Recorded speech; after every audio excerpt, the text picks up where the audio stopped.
You have to regard yourself as a cloud. Because you see, clouds never make mistakes. Did you ever see a cloud that was misshapen?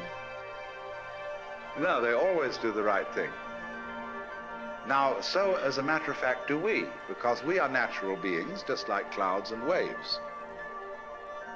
Only we have complicated games which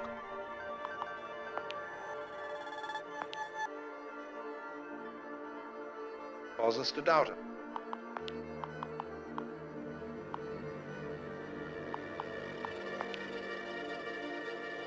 Ourselves. But if you will treat yourself for a while as a cloud or wave and realize that you can't make a mistake, whatever you do, because even if you do something that seems to be totally disastrous, it'll all come out in the wash somehow or other. Then, through this capacity, you will develop a kind of confidence, and through confidence you will be able to trust your own intuition.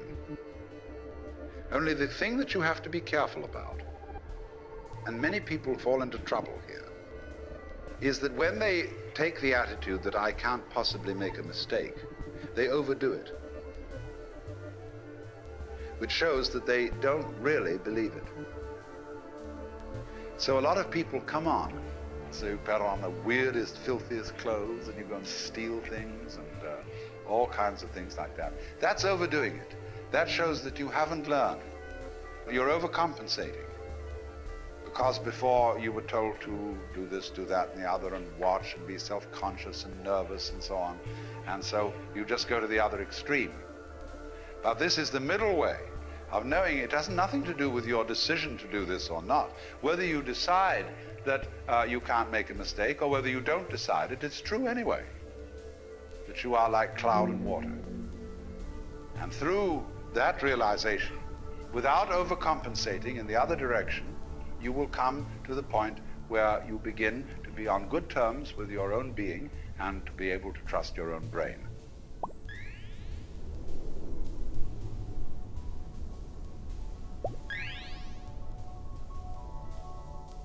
Everything in the world, knives and forks, tables and chairs, trees and stones, are indescribable. We can't say anything about everything. Because in order to say something about something and state it logically, you have to be able to put it in a class. Now, classes are intellectual boxes. When you play games like animal, vegetable, and mineral, you've got there 3 boxes. And when you come to think of it, you don't know what any 2 of those boxes are really without the third, or especially you don't know any one without another. Because in order to have a box, there must be what's inside the box and what's outside the box. And then by this method of contrast, we can make a logical discussion about things. But then, when you come to something which is completely all-inclusive, to what fundamentally is, then you're without a box, and you can't talk logically. Of course, you can distinguish is from is not, but only in a very limited way, as I can say, I have a pen in my left hand, I do not have a pen in my right hand. And from this we abstract the idea of to be and not to be, is and isn't.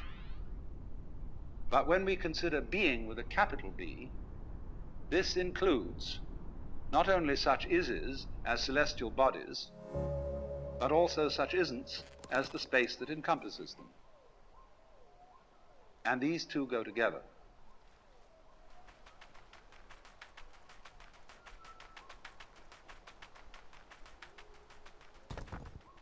A perfectly logical person would say that the notion of the self as the fundamental reality in which everything else exists is meaningless. And of course, from a logical point of view, it is. But at the same time, just because something cannot be put into a logical category does not indicate that it isn't real. It's saying that the self in each one of you is really at root one. Just in the same way that you have all over your body millions of nerve ends. Each one of those nerve ends is, as it were, a little eye. And it gets its impression of the world, but it sends it all back into the central brain. Well, in a somewhat similar way, every person, every animal, and even rocks are regarded as sentient beings in a very, very primitive form. So all those forms that we see may be looked upon as the eyes that look out of one central self. Only, of course, in the human body we can see the connections between the nerve ends and the brain. It's much more difficult to see the connection between one individual and another. And therefore it's very easy for us to form the impression that I am only what is inside my bag of skin. And that my ego, myself, is a different self from yourself. And we're all, therefore, fundamentally disconnected.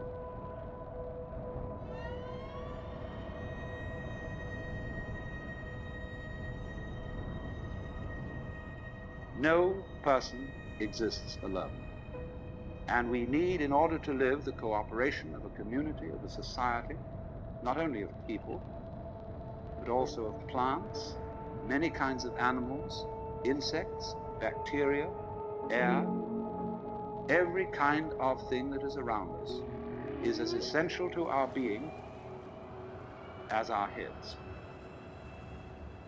You can draw little gradations of some things that are more essential and some things that are less essential. But fundamentally, everything is necessary for your existence.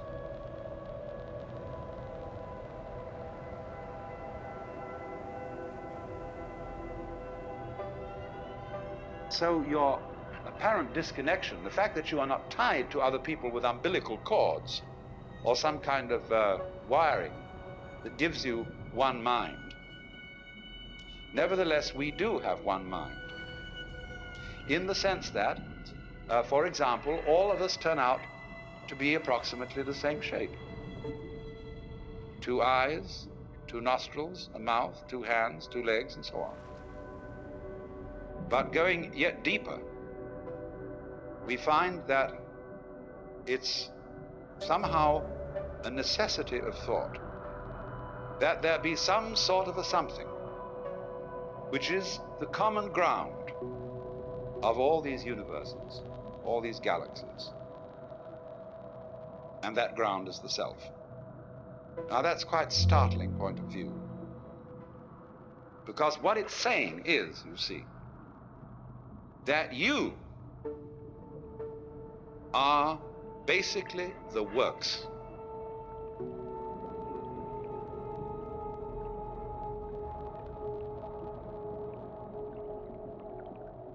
You have, going on all the time, 2 types of consciousness. Number 1, the things you notice. And you notice things by having words or other symbols which you attach to them. It's very difficult to notice a thing for which you don't have a name and which you can't classify by some sort of image or shape. There are peoples, of course, who notice things that we don't notice. Eskimos have 5 different words for snow, because snow is very important to them. And to us, it's all just plain snow. There are all kinds of variations in language according to what people notice. So there's noticing consciousness, which we have courtesy of notation. But then there's also consciousness which doesn't notice, but nevertheless is highly responsive. You are responding at the moment to all kinds of stimuli coming to your nerve ends, which you don't notice at all. The way you are sitting is a response to unconscious stimuli. The way you adjust yourself and move, the way your heart beats, the way you breathe, the way you see. You don't know how you do that. You're doing it, but you don't know how it's done. So you see, consciousness in the ordinary sense, that is, say, conscious attention, doesn't notice everything. It only notices very little of the world.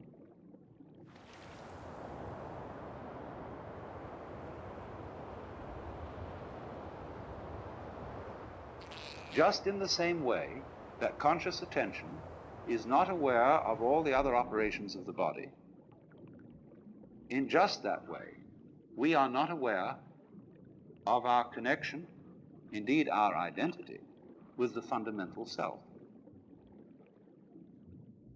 We go to sleep at night, and then we wake up, and because the physical brain is still there, we remember everything that happened the day before. But if the physical brain decomposes, then we're what is called dead. And we say, well, that's the end of that. But when the leaves die and fall off the trees, or the fruit drops, next year, more leaves, more fruit. So in the same way, when you and I die, more babies later. If the whole human race dies, you bet your life. There are all kinds of things that feel that they're human, scattered throughout the multiplicity of galaxies, because this universe is a peopling universe. But because we are unconscious of the intervals, we are not aware of the self with our conscious attention when conscious attention isn't operated. But still, just as you don't notice what your pineal gland, say, is doing at the moment, so in the same way, you don't notice the connections which tie us all together, not only here and now, but forever and ever and ever and ever.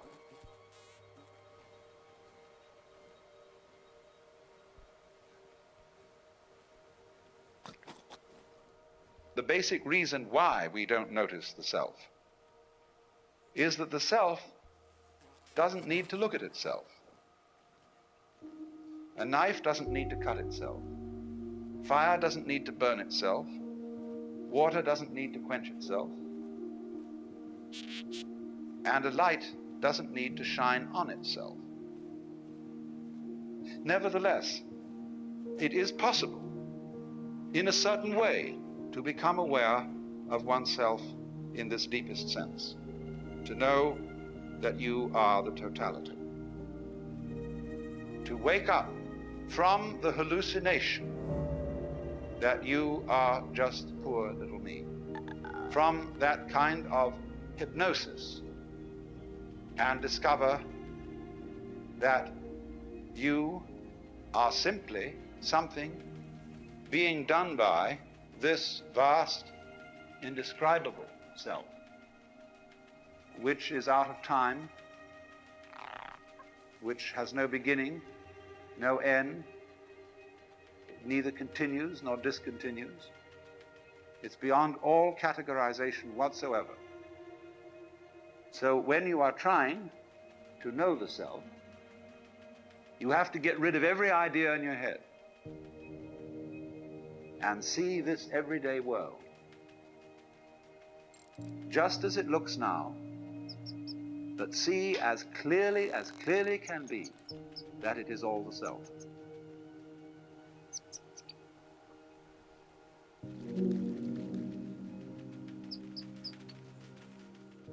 If you look at the moon, you might imagine at full moon that you were looking at a disk, until somebody points out to you that it's a ball.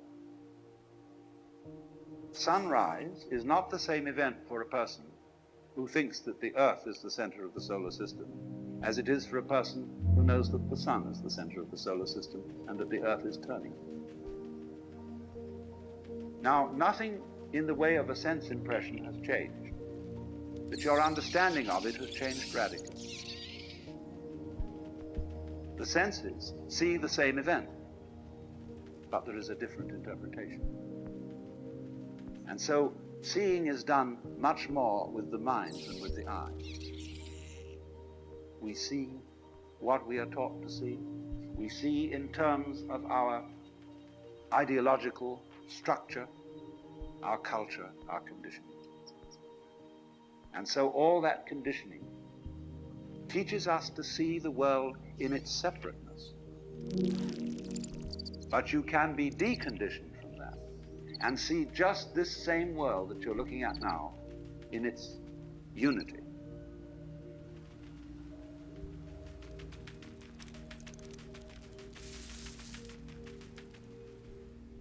You must understand that when we talk of things, people, houses and waters and mountains, that thinking about them that way emphasizes their difference. It stresses differentiation. But you see, you don't really know what differentiation is unless you know what sameness is. Just as you don't know what to be is unless you know the meaning of not to be. And the boundaries of things which outline them, and we say, well, I begin maybe up here, and above my head it's not me anymore. So this cranium thing, this skull with hair on top of it, divides me from space. True if you want to look at it that way, but it's equally true that my cranium joins me to space. Imagine what would happen to me if there weren't any space around me. My outline would thereupon disappear. Because you see, every boundary needs two sides, the inside and the outside. And you can't separate them. So boundaries are held in common. They join things as much as they divide them. Now, we are taught, you see, not to see that way. Our conscious attention is captured by figures within backgrounds, and it tends to ignore backgrounds. It is captured by things that move rather than things that are relatively still. And so when we see someone going up a hill, we say the man is going up the hill. We don't see also that the hill is coming down to the man. Every pull is also a push, and every push is also a pull. So you can become aware of this tremendous interconnectedness of everything.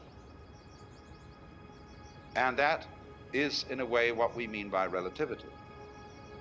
Because relativity means relatedness. Just as fronts go with backs and tops with bottoms, insides with outsides, solids with spaces, so everything that there is goes together. It makes no difference whether it lasts a long time or whether it lasts a short time. A galaxy goes together with all the universe just as much as a mosquito, which has a very short life.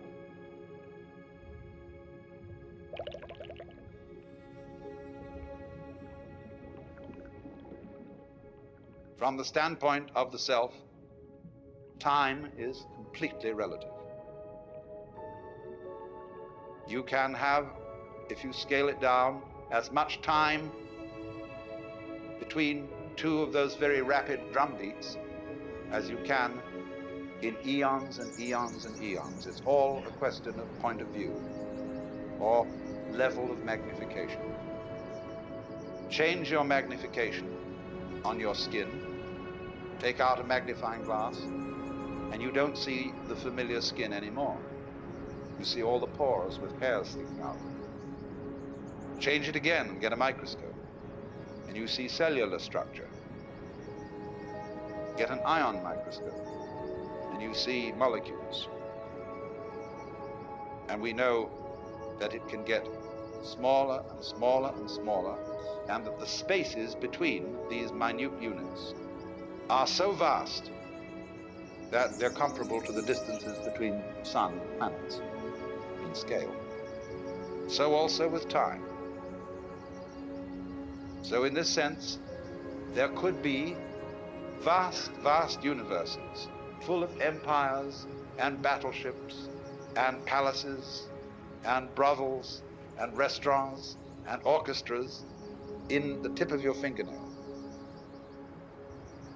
And on the other hand, we could be all going on in the tip of somebody else's fingernail.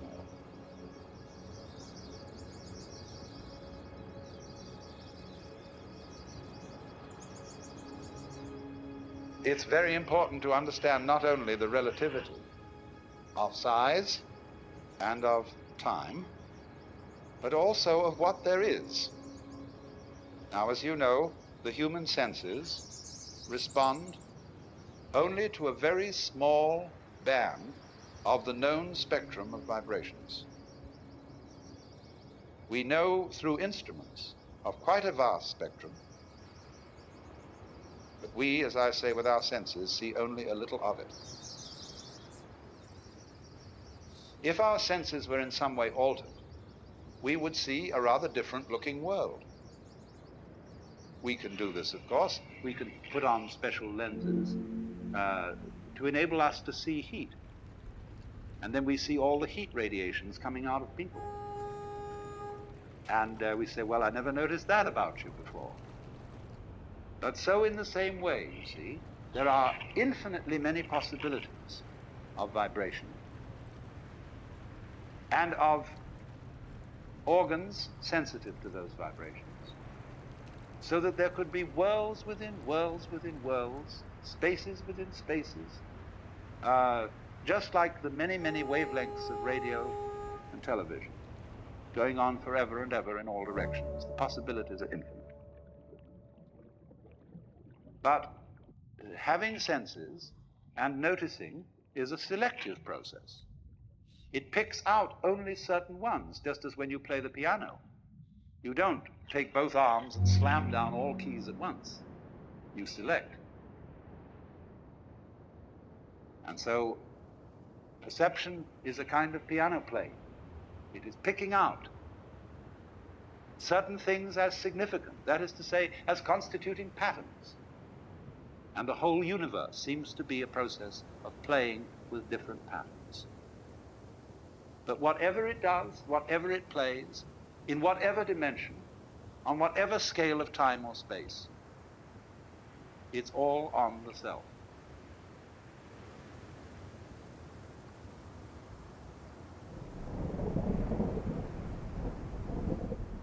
Every self is modeled on and is an expression of the one self, because you all feel individually that you're the center of the world. And everything else is seen in circles, circling out, sphering out from where you are. And that's, as it were, the called a microcosm, the little cosmos. But then in the same way, the macrocosm has a central self, although this is not central in the way we talk about centers in space. The center of a circle is in the middle of the circle, and the circumference is away from it. It isn't in the middle of the universe, spatially speaking. You might ask the question, where is the universe? Well, you can't say where, because every where has to be in relation to something. There would have to be another universe to say where this one is. But then, since those two together would constitute the universe, we wouldn't still be able to say where it was. It isn't anywhere. And so in that sense, the center isn't anywhere in space locally. And furthermore, the kind of space we are dealing with is only one possible kind of space. It's the kind of space our physical organisms are attuned to.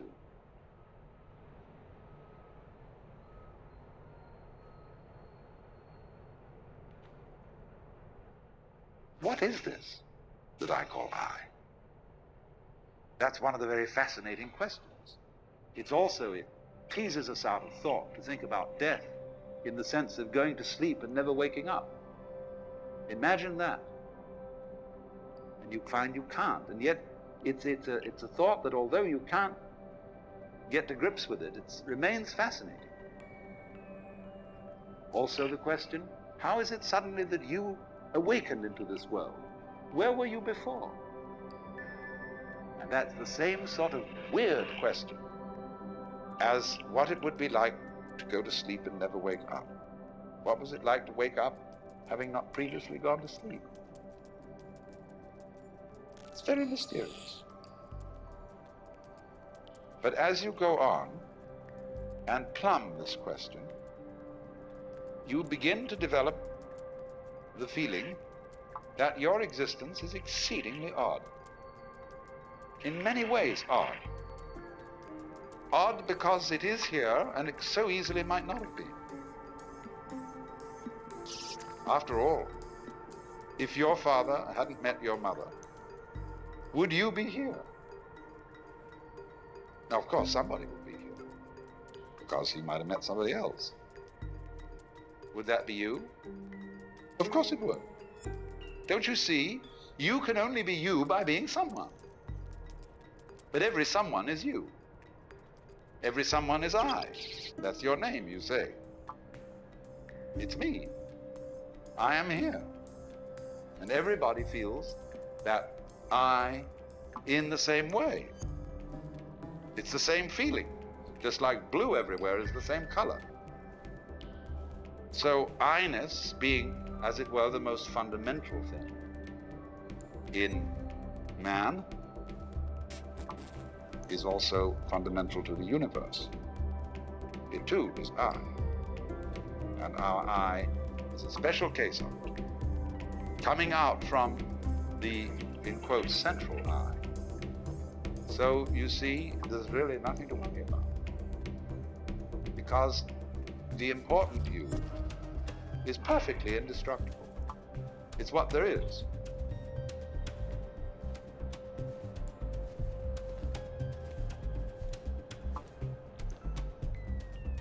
You must remember, of course, that the word play and the word game have many levels of meaning. We are accustomed to use the word play in opposition to work, and to regard play as trivial and work as serious. You're only playing with me, says a girl to a suitor. You're not serious. We also use the word play in a non-trivial sense.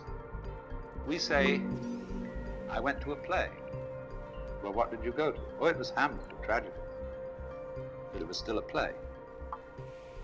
I say too, when I do philosophy, like I'm doing with you, this is entertainment. But in the sense, perhaps I hope, of your listening to someone play a musical classic. I'm not being serious, but I am being sincere. So, play is deeply the sort of thing children like to do with deep absorption and fascination. Now, what do people like to do when they don't have to do anything? Well, as far as I can make out, as you look all over the world, they like to get together and do something rhythmic. They may dance, they may sing, they may even play games. All sorts of ways in which we love to do this. And we can get so absorbed in rhythm that there are certain kinds of rhythmic activity which we consider extremely important. Now you see, our very existence is a rhythm of waking and sleeping, eating and moving, and that's all we're doing. And just consider what we do every day. What's it all about? Does it really mean anything? Does it go anywhere? It's just because we want to keep on doing this kind of a hoop-de-da. So you can get a certain vision of life where everything is seen to be a complex pattern of rhythm. Dances, the human dance, the flower dance, the bee dance, the giraffe dance. And that's what this all is. It's jazz. You see? This is a big jazz, this world. And what it's trying to do is to see how jazzed up it can get. How far out this play of rhythm can go. So then that is why you see this fundamental view that the world is play.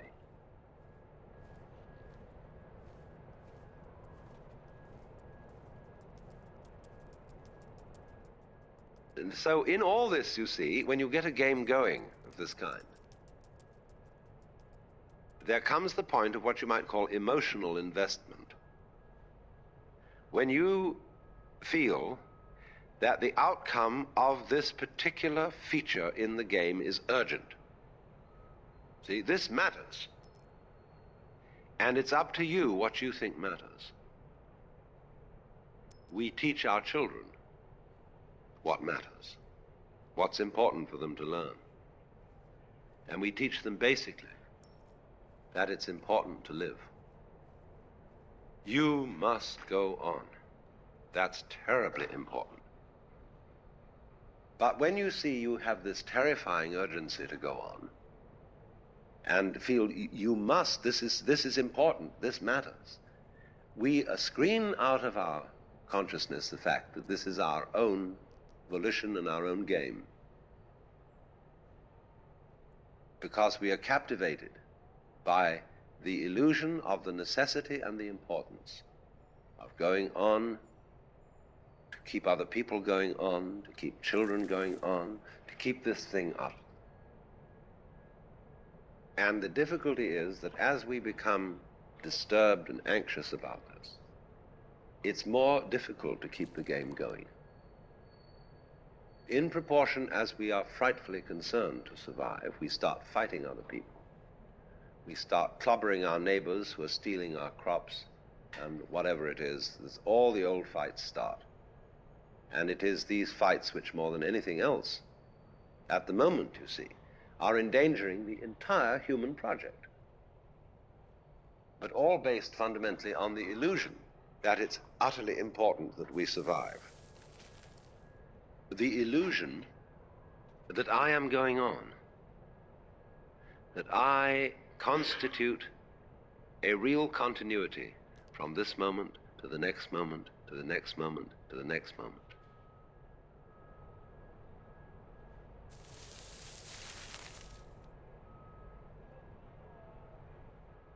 What are you afraid of losing when you die?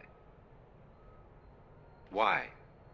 All the capital you've acquired during your life, the experiences, the friends, the status, the skills, everything that you remember would be destroyed ordinarily when you die.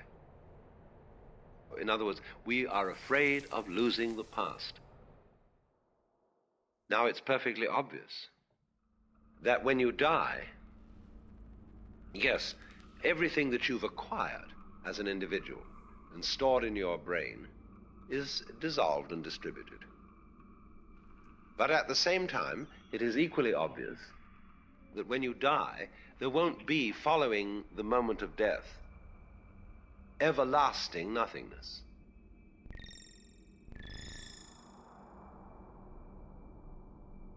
When you die, you're always reborn, just as you were before.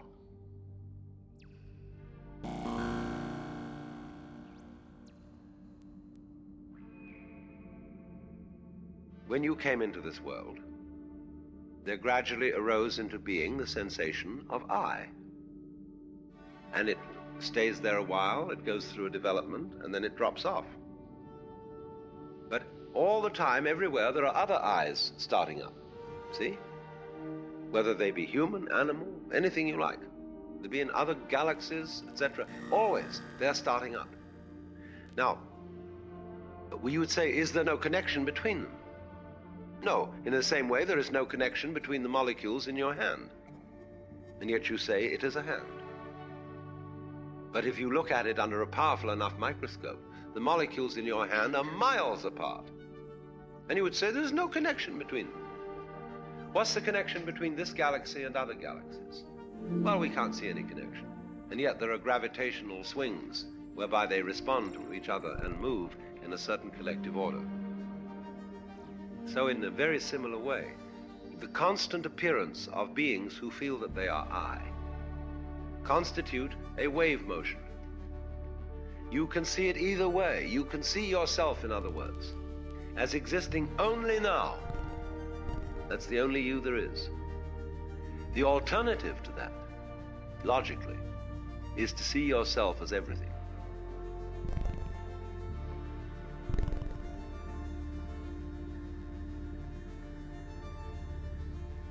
So everybody is involved in playing the game of life in a way that goes beyond play and becomes deadly serious. And as a result, the whole of existence is lived in a state of constant frustration, because you are trying all the time to hold together and to preserve something which in the long run can't be preserved at all. And therefore, in response to this cry of pain which everybody puts up as a result of being in this situation, of trying to hold on to things, the wisdom of the various ways of liberation, be they Hindu, Buddhist, or whatever, is saying to everybody, look now, cool it, wake up. This is the kind of thing that's going on, and you are not a captive in a trap. You're not just some mere little measly being that somehow or other was brought into an insane universe. But you are what the thing is. You are not the victim. You are the system. Only you have identified yourself with a one wave in it. That is to say, a particular accumulation of memories, of associations, of skills, of things that you've learned. And you don't want to let go of them, because you found in that accumulation of memories, which you call yourself, an identity. So you know where you are, or think you do. But actually, you don't need to be anywhere. Where is the universe? Think up an answer to that one. And so the question, where is the universe, is really ultimately the same question as where are you? So what this is saying is, look, let go. It's all right to play the game, be involved, work out the various intrigues, problems, creative projects, and so on that life involves. That's fine. But if you get involved in it so that you're hung up, this deprives you of delight and joy in playing the game. So the point is to get people unhung up on the whole thing.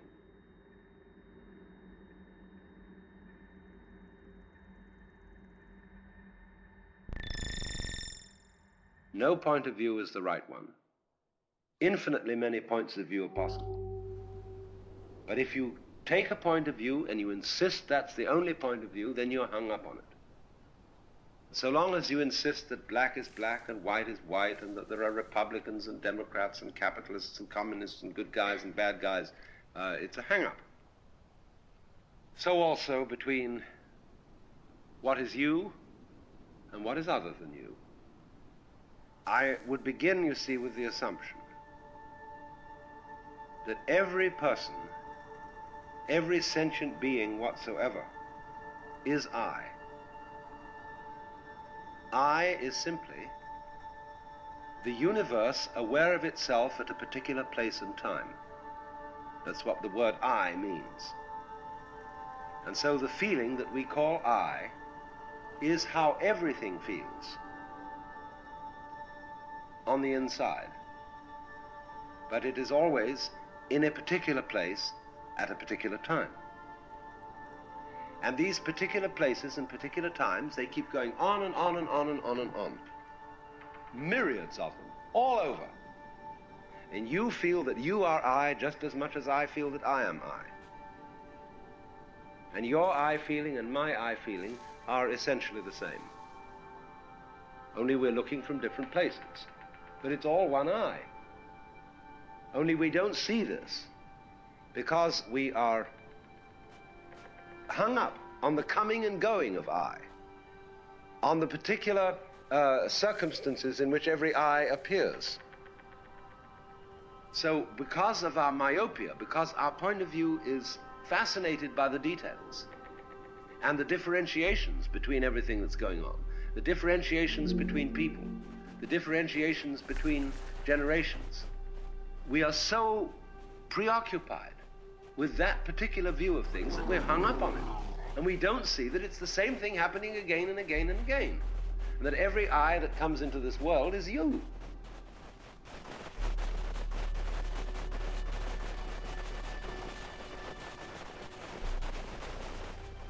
All eyes are I, wherever soever scattered, because you see, this is the place, at the point called here and now, this universe knows itself on the inside. You look around you, and you see everything, as it were, presenting an exterior to you. But my relationship to the other is always seeing life on the outside.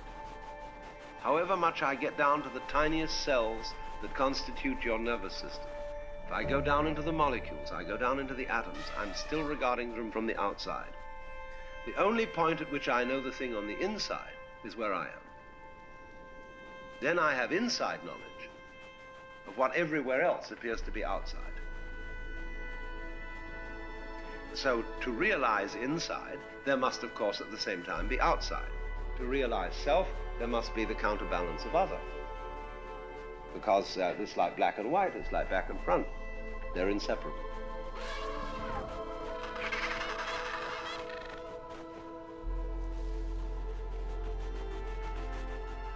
So then, this is where we start from. That every being coming into this world is I, and they keep on coming. Doesn't matter how long the intervals are between their appearances. Supposing this planet were completely wiped out, that would be the end of this race, in just the same way as, say, a group of insects will eat their food supply up on a plant, and the whole population will perish. Happens again and again. But it seems perfectly reasonable to suppose, in other words, that there is a constant rhythm of what we call consciousness, being awake to life, going on and on, just as stars go on and on. If the stars are going on all over the place, if galaxies are going on all over the place, it's equally reasonable to suppose that life is going on all over the place.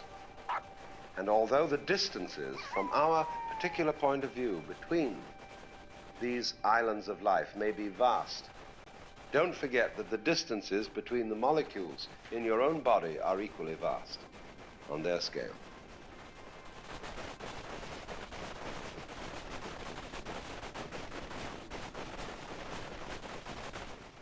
Distance, space, isn't just removal. Space isn't just nothing. This is the grand delusion that space is somehow a thing to be ignored. This is very clearly explainable in terms of the Gestalt theory of perception. The Gestalt theory of perception is that we notice the figure and ignore the background. We notice what is a relatively small enclosed space and ignore the more dispersed. We notice what moves against what is relatively still, and what is relatively still is ignored. So likewise, when we get a constant stimulus of consciousness, we begin to ignore it and not to notice it. Consciousness tends always to notice novel things, novel changes in the environment. So the most unnoticed things in life are those which are the most constant and the most regular. And because you see you lose touch with the most constant and the most regular things, you screen them out of your general thought as insignificant. They don't matter. They're not there. And the most ignored thing is space. because space is always the background. The solids are the figures. And therefore we say, simply, space is just nothing. It may be filled around this planet for a little distance with air, which is important, but out there, space, that's nothing at all. And so we say that is nothing. But all that is saying is that that is the background to every figure. And as the figure cannot be there without the background, the solid cannot be there without the space. So the space of the world is the one thing we've forgotten. And the one thing that is absolutely essential to there being anything at all.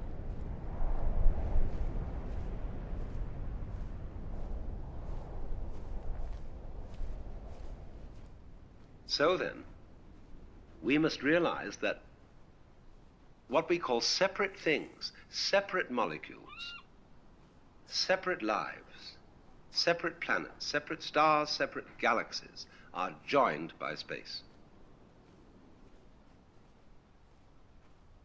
Space, in other words, is a relationship between solids. You would not be able to think about space without a relationship between solids. But so goes for everything. It is how it is spaced that creates the significance and interest of any being whatsoever. You say, for example, the human body consists of about 95 cents worth of chemicals. But how it's arranged. Playing a violin by a great master is just scraping cat's entrails with horsehair. But how it's done. See? So the order of the way things are distributed is the magic.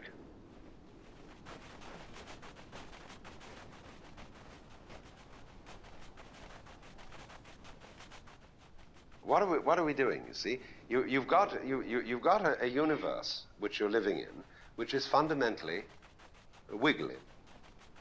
And you are an event in this wiggle, see? Only you're trying to straighten it out. You're trying to see order in it.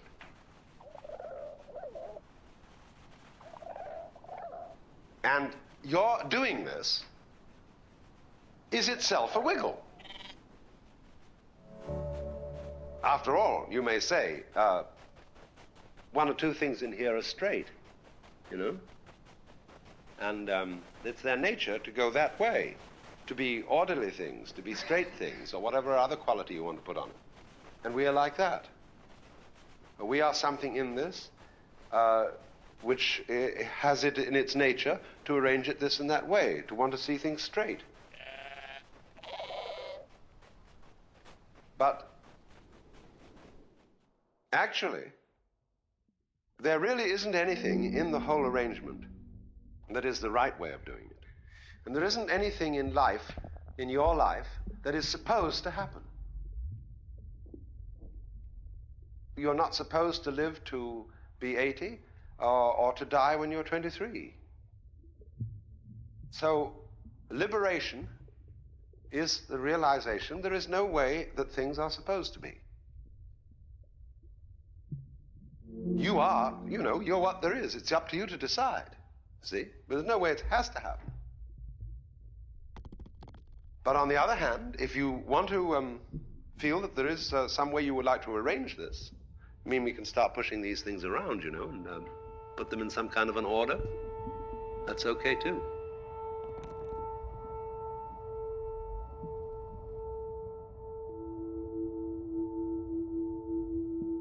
You will be miserable to the degree that you are hung up on the notion that things should, must go a certain way. That is to say, to have a fixed view.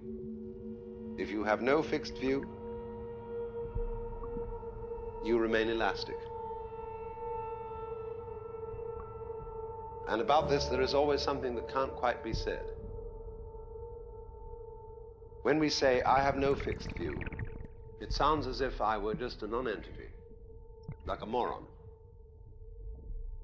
But there's another sense of an empty mind than that. Not the moronic empty mind, but the lively empty mind. The empty mind that can either let it alone or project patterns onto it. And especially do both.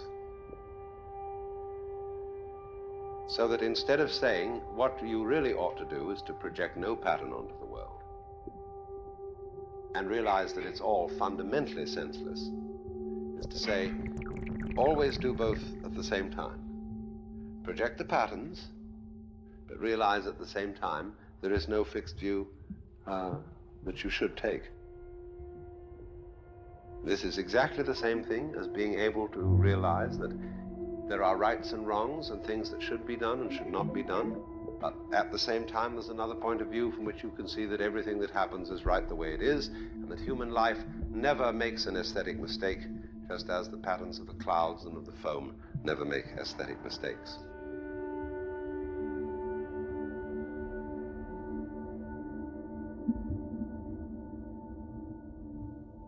Now, I want to get down to the simplest possible nitty-gritty of what we've been talking about in a very easy way. To ask ourselves the question, quite fundamentally, what's all the trouble about? In other words, what is your state of mind when you contemplate the possibility of everything becoming nothing? All right, so the universe is a transitory system, like a bubble, like smoke, like foam on the water. And so, how easy? Just go along with it, dissolve. So, what's the problem? Why don't we want to give up? What do we think we're going to get by holding on and by resisting the dissolution? What I'm interested in for you to feel is, what do you really feel like inside at the prospect of there being nothing, of this whole thing being a bubble that dissolves? You see, about death, the reality of approaching death, people are apt to feel chilly, cold, lonely, scared because it's an unknown. The most frightening thing about death is there might be something beyond it, and you don't know what it is.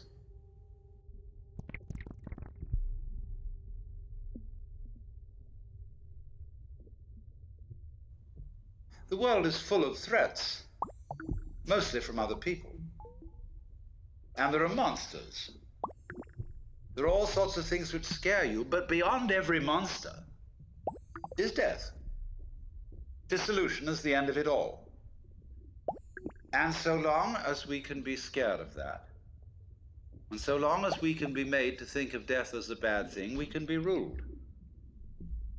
Because what end can it all come to? What's all the trouble about? The most it can come to is nothing. I mean, there may be some troubles on the way of resisting this, basically resisting it. And so in this resistance, there's an experience called pain. But beyond pain is annihilation. What will it be like to go to sleep and never wake up? Nobody can think about it. But what is that state when you're teased out of thought?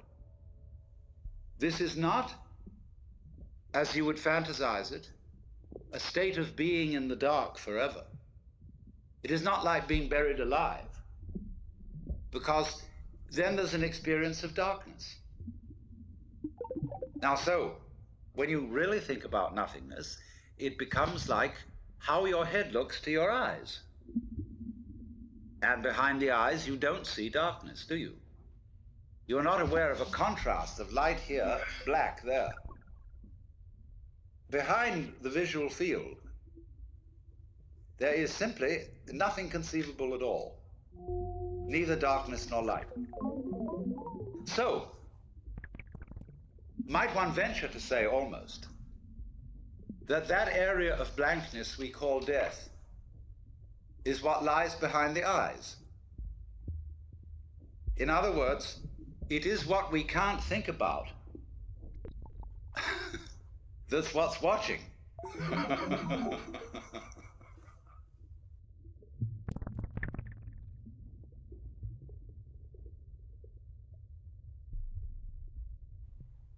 Use your imagination for all it's worth to think yourself into the fact that this whole sense of importance, of vitality, of aliveness, of being is simply a sudden experience which was nothing before it started and will be nothing after it's over. That is the simplest possible thing you could believe in. It requires no intellectual effort. Nothing.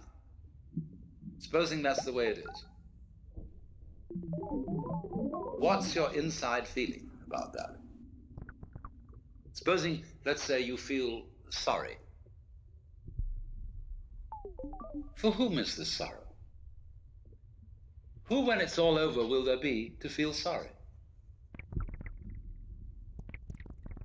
You say, I regret now that this thing is going to come to an end. But when it's come to an end, nobody will either regret or be happy about it. That will be there. So in a way, you can say, well, this feeling of sorrow that I have that it's going to come to an end is really rather irrelevant, because let me look at the thing from the other direction. Supposing it never would come to an end. In other words, here is this alternation of joy and sorrow. And however happy I am today, I'm always going to feel miserable later on. And then maybe happy again, but then after that miserable. And this is never going to stop. I just can't get rid of the damn thing. Well, that's pretty depressing, isn't it? I mean, when you think it through. So you say, well, let's make a compromise between these two possibilities. This compromise is, in other words, that it will disappear altogether, but then it'll start again. Because when it starts again, it'll feel like it does now, which is that it never happened before. So you're always in the same place, just like you feel now. There is this blank space, this trough between the crests of the waves.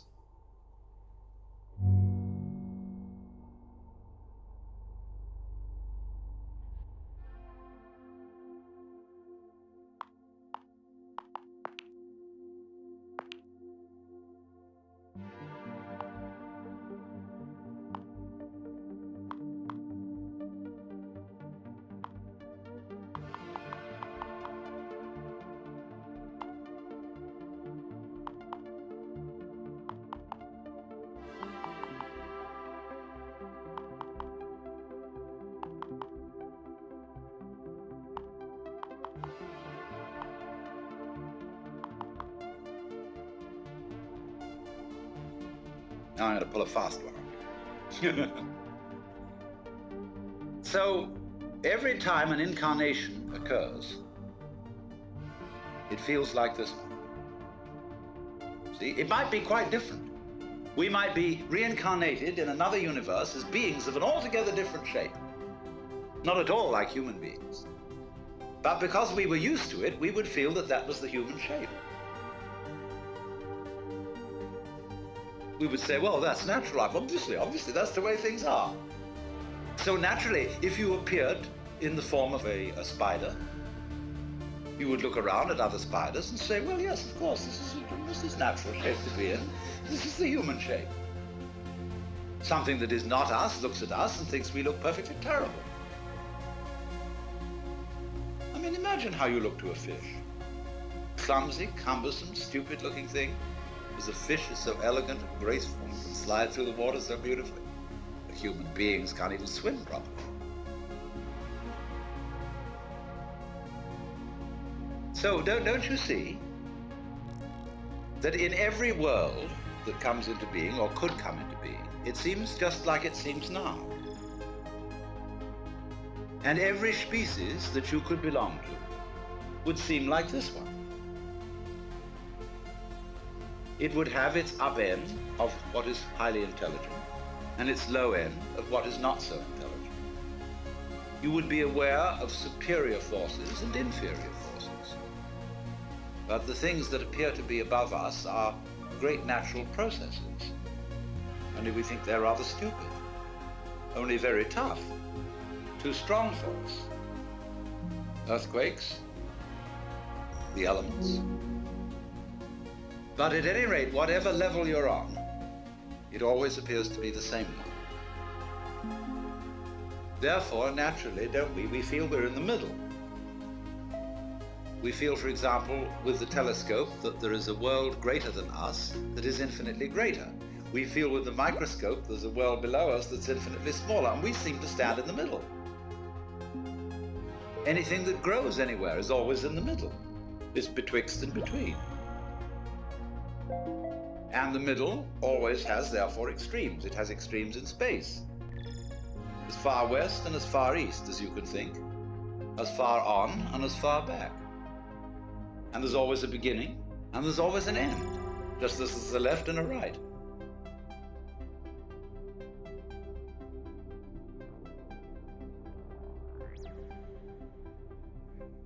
If you are aware of a state which you call is, or reality, or life, this implies another state called isn't, or illusion, or unreality, or nothingness, or death. There it is. You can't know one without the other. And so as to make life poignant, it's always going to come to an end. That is exactly, don't you see, what makes it lively. Liveliness is change, is motion.